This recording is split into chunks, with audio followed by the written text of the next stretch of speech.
Last one in the lineup. We're on our 9th wine of the morning. It's not even 8 a.m. Really powering through these, but we're professionals. So this is 100% Petit Verdot. We make this Petit Verdot and our Red Mountain Petit Verdot are only 2 Petit Verdots in the lineup. It's aged in about 30% new French oak. Again, on this wine, it's definitely going to sell out prior to release. We only, like the Cab Franc, bottled 3 barrels of it, so just over 70 cases. And it is all fermented in our roller barrels that we use in the cellar.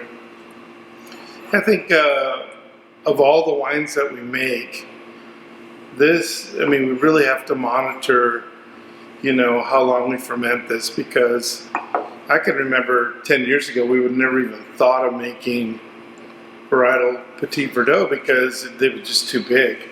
And it worked well in blends, but on its own it was just too concentrated and too tannic. And we've, over the years we've kind of learned how to tame these, and we're not the only ones doing this. The people are starting to make more Petit Verdot, but definitely distinctive flavor and profile in the wines. Very concentrated, very big.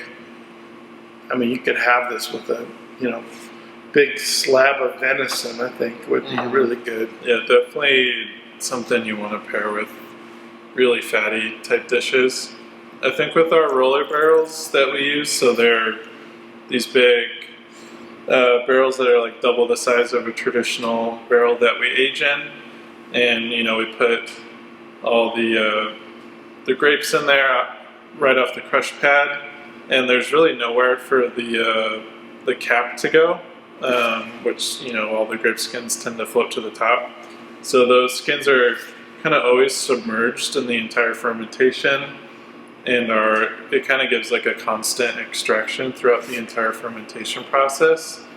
And I think for me, what I've noticed using those is that it adds a lot of, obviously color extraction, as you can see in this wine, and a lot of, richness and the depth of the flavors without really adding too much added tannin to the wine, which I think, like you said, with Petit Verdot, it can kind of get out of control, and that nice, fine, dusty tannin structure in Petit Verdot that's, really tastes good can turn into something that's way too big and chalky. But for this wine, it's still really rich and probably about as rich as wine as we make, but really fun to drink.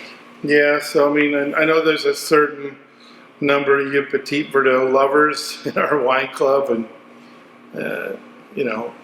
this meets that standard that you like, and so don't make sure you get some of this while you can, because as Will mentioned, limited amounts of this, and so it definitely will just be gone. And I think some Petit Verdots, I don't really like drinking them until they have a few years in the bottle, but this one is tasting pretty good right away. Yeah. Cheers. Cheers.